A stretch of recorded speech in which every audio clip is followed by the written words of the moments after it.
Сәлеметсіздер ме оқушылар, қазақ тілі сабағы басталды.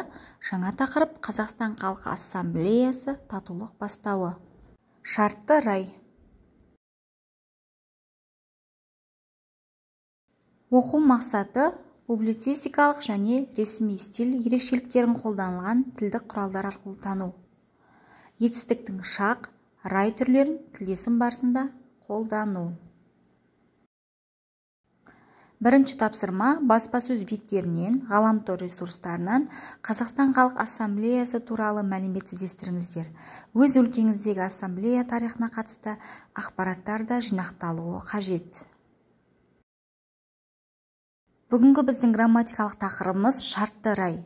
Ол етістіктің жедел өткен шақ тұлғасы сияқты жіктеледі. Мысалы, жекеше түрде бірінші жақ мен тыңдасам, екінші жақ сен тыңдасаң, сіз тыңдасаңыз, үшінші жақ ол тыңдаса.